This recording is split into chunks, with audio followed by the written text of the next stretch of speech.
Itu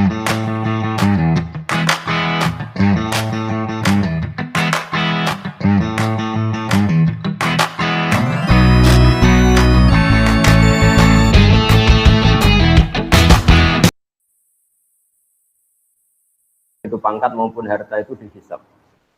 Hingga akhirnya banyak ulama yang milih miskin. Dulu miskin itu pilihan karena takut hisab. Sekarang alhamdulillah takdir. Nah, tapi teori itu ketika Imam Syafi'i berguru sama Imam Malik setelah wisuda, mungkin kalau sekarang termasuk kumplot, kata gurunya kamu harus mengaji lagi sama namanya Muhammad bin Hasan As-Syaibani. Orangnya di Irak. Akhirnya singkat cerita Imam Syafi'i menempuh perjalanan dari Madinah ke Irak. Dulu pakai onta. Ketika ketemu Muhammad bin Hasan As-Syaibani, itu di ruang tamu beliau itu banyak emas lantaan, banyak uang, banyak, kalau mungkin kalau sekarang banyak dolar, banyak sekali harta yang diletakkan di kamar tamu. Jika Imam Syafi'i ini heran, ini ulama apa ini pedulinya gitu, suka harta. Ya. Kata Muhammad bin Hasan As-Syaibani, atak jabu min hadzi. Kamu heran kalau saya kaya raya seperti ini. Iya, Anda kan ulama, harta kan banyak hisapnya. Kata beliau, kalau kamu udah ikhlas harta ini dikuasai orang soleh, tak kasihkan orang fasik. Biar dipakai judi, dipakai main perempuan, dipakai hura-hura. Wah, jangan, nanti lebih bahaya. Berarti orang soleh harus kaya, iya harus kaya. Sudah, berarti boleh kaya. Nah, semenjak itu mulai ada satu terobosan manhaj, terobosan metode dalam mengelola ilmu sosial. Bahwa harta tahta wanita itu bisa digunakan kebatilan, juga bisa digunakan membela hak. Wanita kita tahu al-madrasatul ula. Sekolah pertama adalah perempuan. Jika kalau kita punya istri solihah, punya istri afifah yang tidak terlintas berpikiran serong, maka betapa nyamannya keluarga kita. Hingga baiti jannati, rumah kita adalah surga kita. Kalau kita punya istri solihah, punya istri afifah. Jika perempuan ini luar biasa dalam proses pendidikan umat. Jika tidak ada orang alim, tidak ada orang pinter, tidak ada orang sukses, kecuali di belakangnya ada perempuan yang hebat. Tentu makna perempuan yang paling pokok adalah ibu. Kata Imam Syafi'i al-madrasatul ula. Harta juga gitu. Kalau orang fasik, orang-orang zalim punya power, hartanya besar, maka dia bisa menggerakkan kezaliman secara masif. Begitu juga sebaliknya, kalau orang soleh yang punya harta besar, maka bisa menggerakkan kesolehan secara masif. Nah, di sini ini hebatnya Allah Subhanahu wa taala yang memandu kita dengan Al-Qur'anul Karim. Kita disuguhi cerita-cerita nabi yang miskin kayak Nabi Ayub, tapi juga disuguhi cerita-cerita nabi yang bahkan hartanya banyak sekali, yaitu Nabi Sulaiman, Nabi Dawud. Beliau adalah seorang raja yang zaman dulu bahkan istrinya banyak, ya, karena memang zaman syariat dulu dibolehkan sampai istrinya berapa saja itu. Karena logika yang harus terbangun adalah jika kita menolong satu perempuan itu baik, maka menolong dua lebih baik, tiga lebih baik. Maka ketika seorang nabi itu pasti soleh, pasti baik, maka bisa saja secara logika dan kita benarkan dulu istrinya Nabi Dawud, Nabi Sulaiman itu baik. Tapi kenapa harus terkontrol sekarang, harus dibatasi misalnya? Logikanya juga bisa dibalik. Kalau punya istri satu aja terlantar, apalagi dua, apalagi tiga. Jadi itu terus semenjak itu ada metode. Ada metode untuk mengkontrol sosial. Jika dalam guyonan orang-orang Islam moderat sama Islam ekstrim, itu pernah terjadi perdebatan, yaitu ketika orang-orang yang sedang maksiat itu mau ya katakan saja mau dibom oleh ekstremis. Kebetulan ekstremisnya ini suka ilmu, tanya. Kalau orang-orang yang maksiat itu dibom itu gimana? Mereka kan ngotori buminya Allah dengan maksiat. Bersama yang Islam moderat dijawab, kalau mereka mati dalam keadaan maksiat, itu mereka di neraka apa di surga? Di neraka kata. Kata yang moderat, akana dzalika muradan nabi. Mereka muslim akhirnya mati masuk neraka itu apa yang diingini Nabi apa enggak? Ya enggak, Nabi inginnya umatnya masuk surga. Ya sudah, jangan dibom, biar tobat dulu baru mati katanya. Tapi biar mati biasa maksudnya. Sehingga ada metode-metode yang kita selalu akan pertanggungjawabkan di depan Allah Subhanahu wa taala. Caranya gimana? Para ilmuwan, kita yang nekuni fikih, misalnya kita sering dapat komplain ya. Terus banyak lelaki yang bejat, bahkan saking bejatnya istrinya disuruh ikut mengedarkan narkoba, ikut membantu maksiatnya, kemudian hak talak hanya pada milik suami. Ini solusinya gimana kalau dia harus tetap di bawah tangan suami, sementara dia tersiksa karena harus melayani kebejatan suaminya, diminta mengedarkan narkoba, bahkan diminta untuk melakukan hal-hal yang buruk. Sehingga di Islam kemudian semenjak itu ada rumus mulai zaman Nabi, tolak memang hak lelaki. Tapi seorang perempuan itu boleh mengajukan rafa kalau di Jawa, kalau di fikih disebut faskhun nikah. Jadi seorang hakim atau yang punya otoritas wilayah kekuasaan itu boleh memisahkan suami istri jika istrinya tidak kuat, apalagi menyangkut hal-hal yang buruk, yaitu dipaksa melakukan maksiat. Jika keliru kalau dikatakan Islam itu sangat memberi hak dominasi lelaki atas perempuan, itu keliru sekali, karena sebetulnya dalam mengurai ya atau mengakhiri pernikahan itu bisa suami menceraikan atau istrinya melakukan rafa dan hakim harus mengabulkan dalam kondisi yang sangat bahaya. Nah, tentu hal-hal seperti ini akan menjadi kebanggaan ilmu sosial karena ada solusinya ketika dalam keadaan macet keluarga. Begitu juga ada kebanggaan intelektual, yaitu tanggung jawab kita sebagai intelektual muslim, misalnya menyangkut kepastian nasab.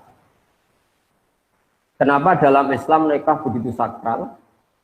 Dan kalau seorang suami menceraikan istrinya, supaya istri ini halal dinikahi orang lain harus ada iddah. Iddah itu ya kira-kira masa jeda yang ada kepastian bahwa rahim perempuan ini sama sekali nggak ada sperma dari suami pertama.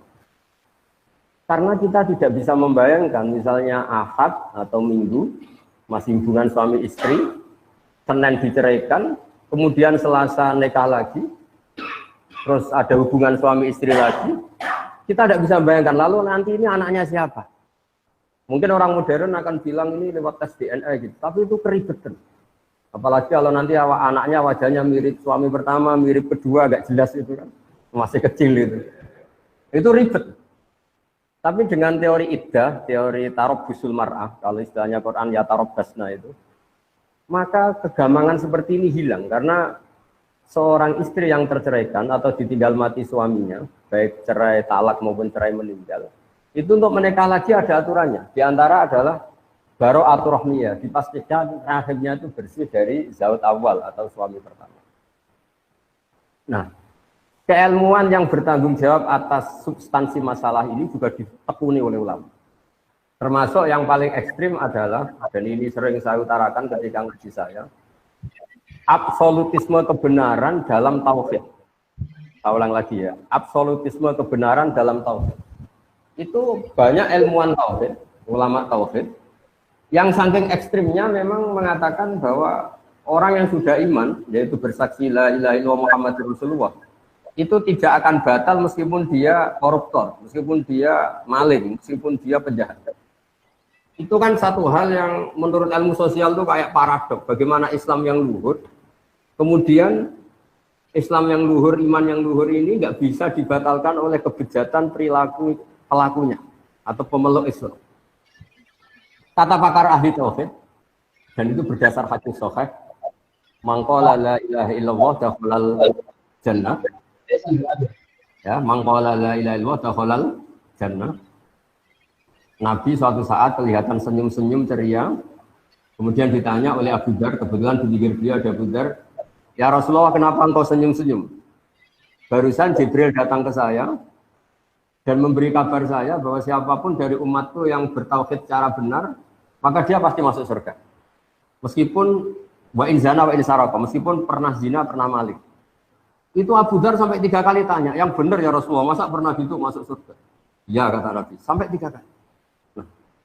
Saya pernah ditanya seorang dosen, tanya, Gus, bagaimana itu bisa terjadi satu kesakralan iman yang boleh atau enggak terganggu oleh kesalahan perilaku pemeluknya, yaitu wa in zana wa in saraq. Saya baca beberapa syarah hadis itu, termasuk di Syarhun Nawawi. Jawabannya adalah, di sini Nabi sedang menerangkan absolutisme kebenaran. Bukan masalah membolehkan zina apa enggak, tentu zina tidak akan pernah boleh, maling tidak akan pernah boleh. Tapi Nabi ingin mengatakan absolutisme kebenaran itu enggak terganggu oleh pelakunya. Kita yang punya gelar ya bilang 1 tambah 1 2. Yang nggak punya gelar ya bilang 2.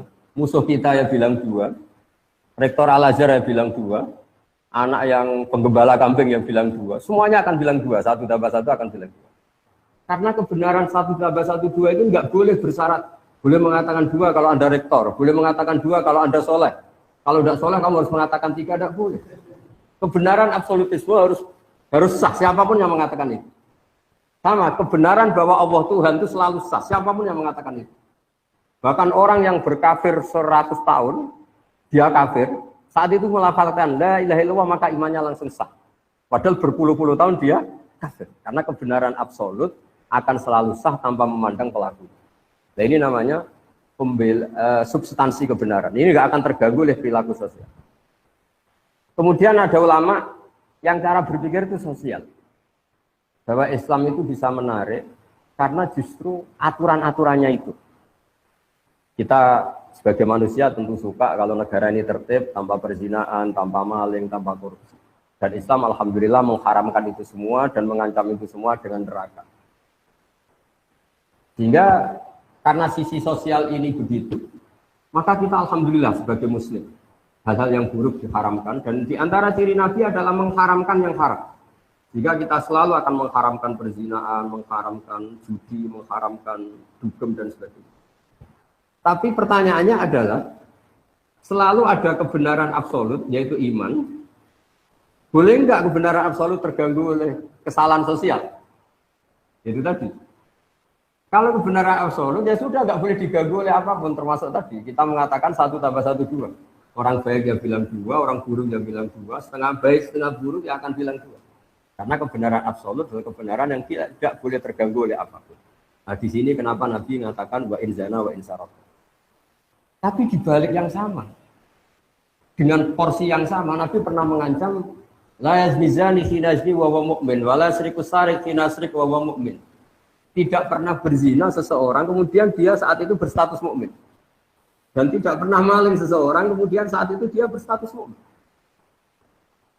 Lalu bagaimana dengan dua hadis ini yang sama-sama sahih? Oleh ulama dijawab, ketika seseorang zina atau maling, itu pasti terinspirasi oleh kenakalannya, oleh nafsunya. Tidak ada sangkut paut dengan imannya. Karena yang namanya iman pasti mengajarkan kebenaran. Nah, di sini kemudian ada kelompok besar dalam mazhab Islam, ada ahli sunnah wal jamaah yang berkeyakinan Islam, iman adalah satu keyakinan absolut. Sehingga kalau orang salah, dia tetap salah saja, tapi tidak sampai menjadi kafir. Ada kelompok Khawarij yang mengatakan setiap kesalahan besar menjadikan seseorang kafir. Kita sekarang bikin analogi. Kalau seseorang sudah sah menjadi warga Indonesia, dia berKTP Indonesia, tidak pernah mengeluarkan diri dari warga Indonesia, kemudian dia jadi koruptor, tentu kita sepakat dia warga Indonesia.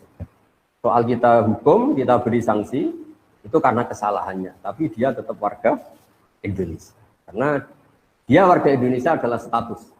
Sementara kesalahan dia adalah kesalahan sebagai manusia. Sehingga mazhab Ahlussunnah adalah seseorang yang melakukan dosa besar tetap mukmin, tapi nanti tetap disiksa di neraka entah berapa lamanya. Saya juga belum mengkonfirmasi sama malaikat Malik ini, penjaga nerakanya ini. Tapi yang jelas ada pelatihan di sini. Nah, pelatihan ini juga menguntungkan kita. Menguntungkannya gini, di Quran ada ayat Qul ja'al haqqu wa ma yubdi'ul batil wa ma yu'id. Kalau yang lebih terkenal tentu ja'al haqqu wa zaqal batil innal batila kana zahuqa. Kalau kita berpikir absolutisme, berpikir kebenaran mutlak, maka kemusyrikan, kekafiran, kesalahan itu hal yang enggak ada. Kalau istilahnya Quran, kaburat kalimatan takhruju min afwahihim iyaquluna illa kadziba. Misalnya ini saya pegang jam tangan, mungkin ini dari aluminium atau besi. Terus saya mengatakan begini, jam tangan saya ini dari kayu.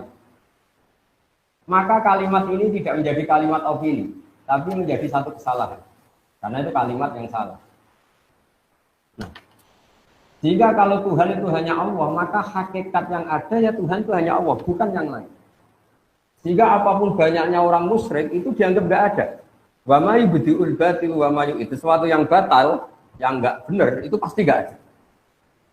Karena tadi fakta bahwa jam ini dari kayu adalah nggak ada. Meskipun yang mengatakan ada, mungkin yang mengatakan itu karena salah ucap atau kebodohan atau keyakinan yang keliru, tapi hakikat ini tidak. Dan di sini hebatnya Islam. Islam pertama datang termasuk wa 'allama Adamal asma. Pertama Nabi Adam diajari adalah menamai sesuatu sesuai proporsinya, sesuai statusnya. Jadi andaikan dari dulu orang kafir Quraisy mengatakan, wah ini pahatan batu dari Magelang gitu, atau ini batu dari Ponorogo, jenis batunya ini, pemahatnya ini, harganya ini. Mungkin mereka hanya bilang ini batu yang dipahat. Tapi gara-gara ini diberi gelar, diberi penamaan Manat, pemberi, Al-Uzza, ini satu hal yang agung, satu hal yang besar, Hubal. Sehingga terus orang itu gampang, wow kalau saya melecehkan ini pasti saya kualat. Tapi hakikatnya ini tetap batu. Nah, jika apakah ada Tuhan selain Allah? Ya jawabannya tidak ada, karena selalu Tuhan hanya Allah Subhanahu wa Ta'ala.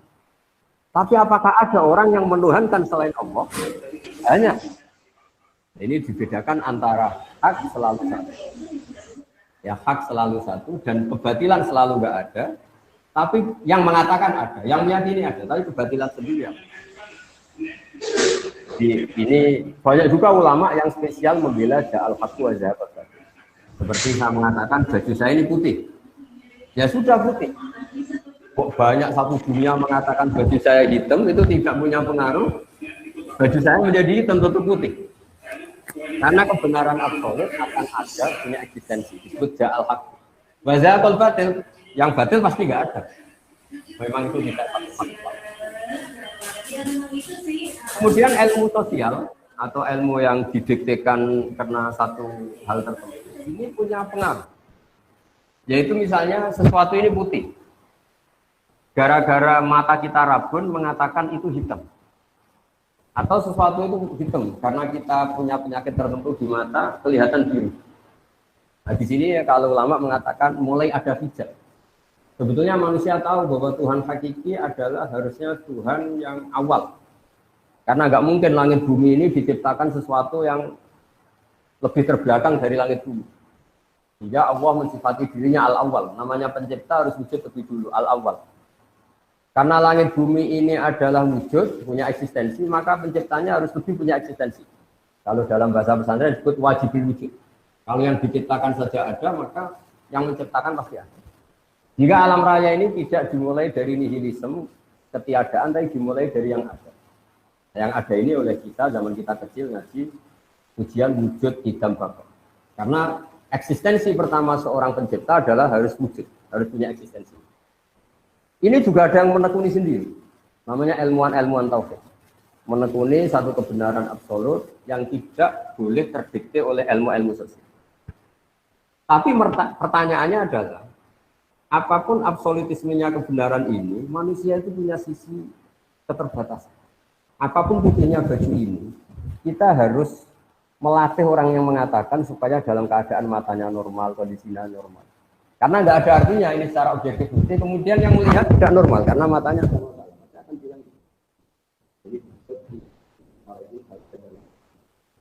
Jadi kalau ada satu kesalahan, pasti ada problem. Nah hakikat dari alam raya ini Ija al-haqqu wa ma yubdi al-batilu wa ma yu'id. Sekali hak itu datang, maka satu kesalahan ini pasti ada. Jika dalam awal surat Kahfi dijelaskan, mereka berkomentar tentang Tuhan seperti ini.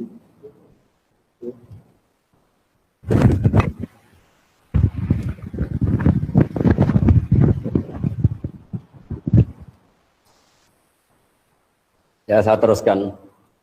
Jadi para intelektual ya atau para ilmuwan penjaga kebenaran yang absolut itu adalah cara berpikir bahwa eksistensi kebenaran absolut itu tidak boleh terganggu oleh status sosial. Sehingga seperti yang saya analogikan tadi, orang akan bilang 1 tambah 1 itu pasti 2. Itu tidak dosen, tidak rektor, tidak orang fasik, tidak orang soleh, tidak koruptor, tidak KPK. Karena untuk mengatakan kebenaran yang absolut tidak butuh kesalehan. Siapa saja sah. Di sini hebatnya Rasulullah mengatakan orang kafir 20 tahun atau 100 tahun sekali dia bersyahadat maka Islamnya langsung sah. tanpa harus dia mensucikan diri dulu, ini itu enggak. Karena ini kebenaran yang absolut. Sehingga keyakinan mainstream ulama seluruh dunia, kalau ada orang muslim melakukan dosa besar, maka dia tetap muslim dan dosanya tetap dosa. Tidak boleh orang menjadi kafir hanya karena melakukan kesalahan. Sama, kita selalu warga Indonesia karena ber-KTP Indonesia, berstatus Indonesia, meskipun kita koruptor, tetap kita warga Indonesia. Nah, mulai benar-benar keluar warga Indonesia kalau kita merubah jati diri kita, KTP kita, paspor kita. Sama, kita menjadi kafir kalau sudah merubah Tuhan kita. Dari Tuhan Allah menjadi Tuhan apa, itu benar-benar menjadi kafir. Tapi selagi kita cara bertauhid adalah la ilaha illallah Muhammadur Rasulullah, maka imannya sah. Nah, kemudian yang kedua menyangkut sosial. Tapi dalam mengawal keimanan ini, nggak semudah itu tadi. Kita tidak mudah melatih orang mengatakan baju ini putih, tanpa dia punya perangkat, matanya sehat, kondisinya cerah. Karena untuk mengatakan putih itu butuh kesaksian bahwa itu putih. Dan bisa mengatakan itu putih kalau matanya normal tanpa ada penyakit. Nah, di sini ini terus ada gerakan ulama melawan hijab.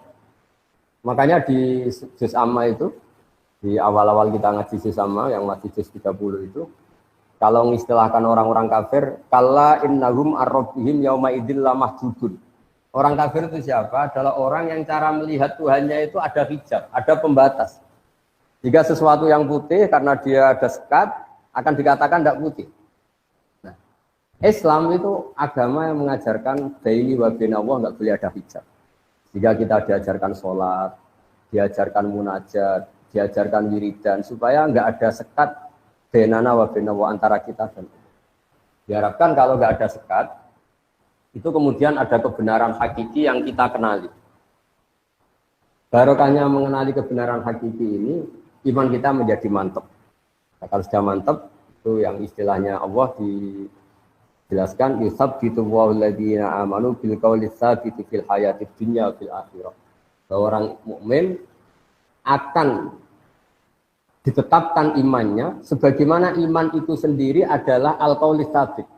Memang satu statement atau satu status atau satu fakta yang nyata. Beda dengan orang kafir ketika misalnya menyembah batu atau menyembah manusia, nanti di akhirat sama Allah dipanggil, Tuhan kamu siapa? Batu Gusti. Tuhan kamu siapa? Manusia ini. Mana itu? Setelah dipertontonkan ternyata mereka ada siapa-siapa. Ini yang disebut mereka didatangkan bersama Tuhan-Tuhan yang mereka sembah. Wadalla anhum ma kanu yaftarun. Kemudian ini semua enggak ada guna. Di sebagai mukaddimah, saya memang orang yang sangat fanatik supaya umat Islam berpikir tauhid secara benar. Dan itu penting sekali karena semua nabi kalau mengistilahkan dirinya itu qul inni ala bayyinatin mir rabbi. Syarat iman itu harus melihat kebenaran itu, orang Jawa itu cetha welo-welo, harus sejelas-jelasnya. Kenapa kita pertama mensifati Tuhan itu wujud misalnya? Karena alam raya ini terlanjur wujud, punya eksistensi. Kan nggak mungkin sesuatu yang wujud kemudian penciptanya sendiri tidak wujud. Itu nggak ketemu akal.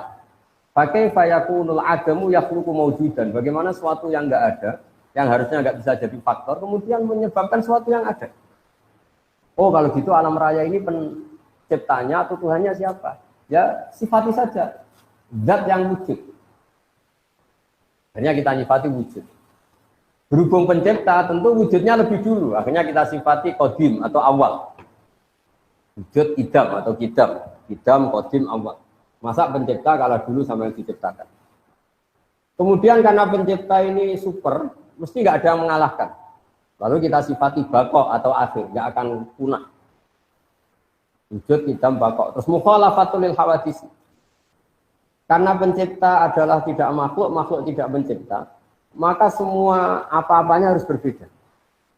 Maka kita sebut mukhalafatul lil hawadisi, atau kalau dalam bahasa Quran disebut al-qayyum, zat yang berdiri sendiri. Jika kalau kita di antara doa Nabi katanya ada ayat yang langsung saya ambil dari Aras, yaitu ayat kursi Allahu la ilaha illa huwal hayyul qayyum. Zat yang eksistensinya tidak butuh yang lain. Beda dengan kita. Kalau dalam ilmu tasawuf, apapun hebatnya kita, meskipun kita penguasa dunia sekalipun, itu kalau dalam ilmu tasawuf nggak makan lemes. Bagaimana kita katakan penguasa dunia sementara nggak minum lemes, nggak makan lemes? Kerennya gimana? Kita hanya bergantung sepiring nasi, bergantung segelas air. Tapi kita memaklumatkan diri sebagai penguasa dunia.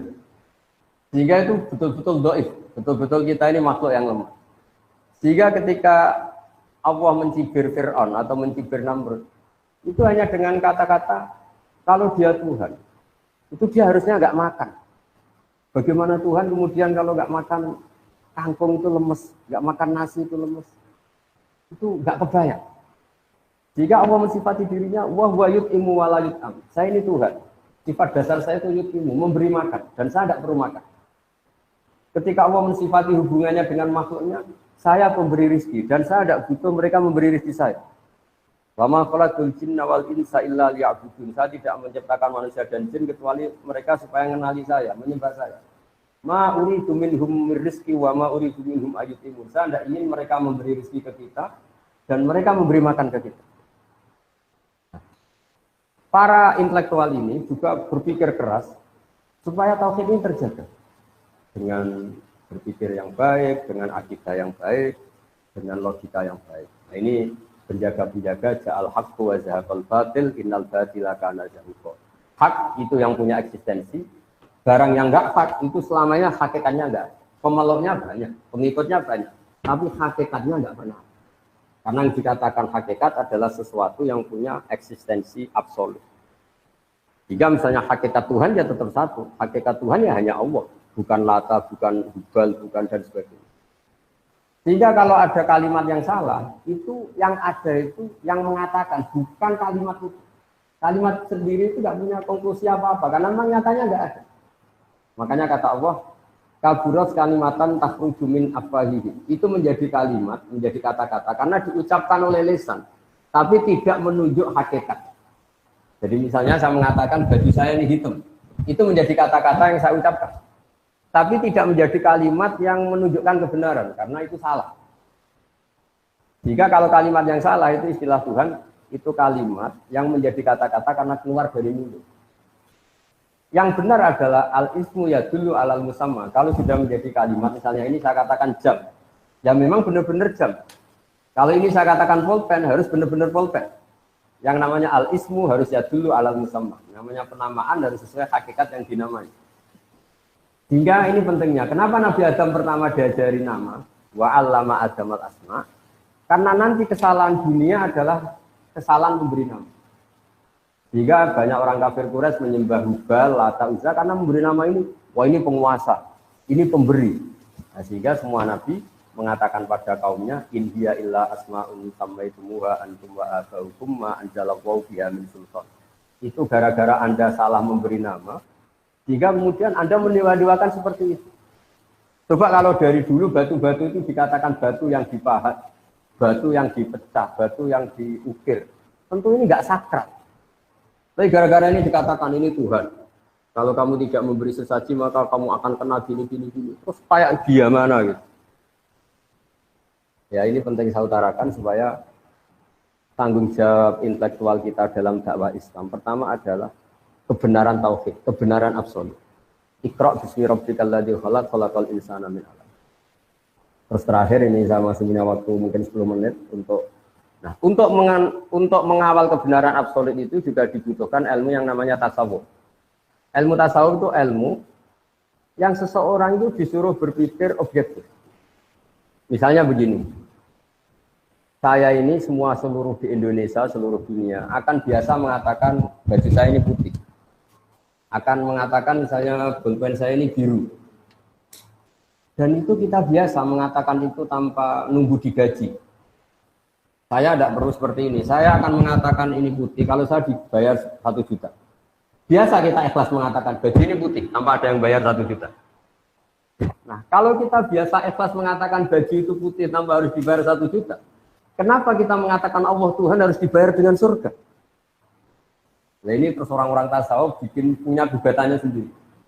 Kita terbiasa mengatakan hakikat ini tanpa presentasi ingin digaji. Kita biasa mengatakan kalau baju saya ini putih. Kalau air itu menyegarkan. Beratus-ratus kali, mungkin berpuluh-puluh tahun kita mengatakan kebenaran itu tanpa ingin digaji. Kita mengatakan matahari itu panas. Tanpa ada gaji. Dan kita ikhlas. Tapi kenapa ketika kita mengatakan Tuhan itu Allah dan Allah itu Tuhan, harus digaji dengan surga? Nah itu terus kemudian orang-orang tasawuf punya riwayatnya sendiri. Ketika Allah gojlok sama orang-orang soleh. Masyhur itu hadis qudsi. Ada orang-orang soleh ditanya sama Allah, kamu menyembah saya karena apa? Ya karena saya ingin masuk surga ya Allah. Yang satu ditanya, kamu menyembah saya karena apa? Karena saya takut masuk neraka ya Allah. Kata Allah, laulam akhluk jannatan wala naron alam akun ahlan an uto'a. Saya ini Tuhan, berarti kalau saya tidak menciptakan surga, saya tidak menciptakan neraka, terus saya tidak layak ditaati. Nah, terus akhirnya, ya tetap harus ditaati ya sudah, berarti karena saya. Nah ini terus ke hakikat. Ya naif kita tadi, kalau kita mengatakan baju ini putih, nggak digaji kita mau. Kenapa untuk mengatakan Allah Tuhan harus nunggu digaji? Sehingga orang-orang tasawuf punya sekian cerita, misalnya Nabi Isa jalan-jalan ke satu daerah, situ ada orang yang sangat kurus, sangat karena nggak pernah tidur, kalau siang puasa ditanya, kenapa kamu ibadah sampai seperti itu? Karena kita ingin masuk surga. Terus jalan lagi, ketemu orang yang sejenis itu, ditanya, kenapa kamu sampai sekurus itu? Karena kita takut neraka. Terus ketemu kelompok ketiga, wajahnya happy, tidak terlalu kurus, konstruksi badannya yang normal semua. Kenapa kamu asik? Karena saya mencintai Tuhan yang punya semuanya. Akhirnya Nabi Isa bilang yang dua kelompok tadi, makhlukon rojautum wa makhlukon fiktum. Kamu yang kamu harap-harap hanya makhluk, yang kamu inginkan juga makhluk, yang kamu takuti juga makhluk. Yang benar ini, takut yang punya makhluk itu semua, takut yang punya surga, yang punya. Nah, jadi lewat pengajian ini atau ngaji ini saya karena UGM tentu masyhur ya, terkenal sekali dengan kajian keilmuannya.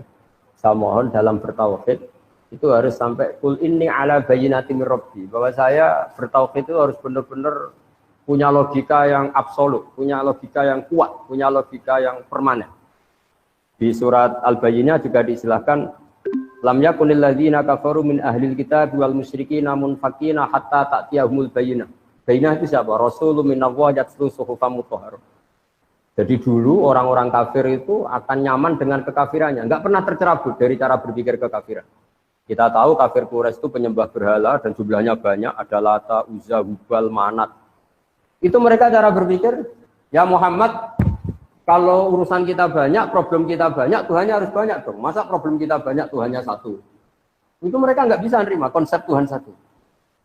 Sampai mereka mencibir Nabi dengan mengatakan, aja'alal alihata ilaha wahida, inna adalah syai'un ujab.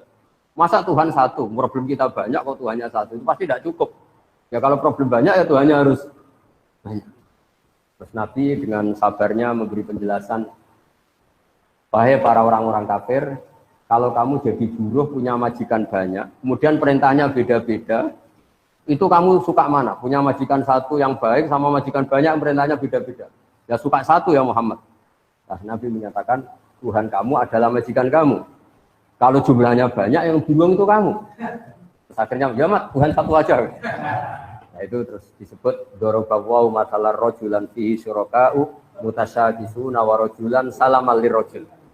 Allah memberi satu analogi, satu orang yang punya atasan banyak sama yang punya atasan satu. Tentu kita nyaman yang punya atasan satu. Dan Tuhan kamu itu atasan kamu. Maka ya sebaiknya satu saja supaya Anda tidak bingung.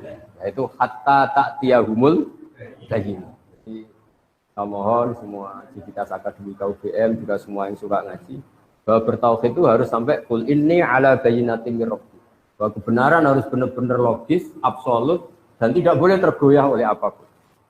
Saya kira demikian, mohon maaf. Assalamualaikum warahmatullahi wabarakatuh.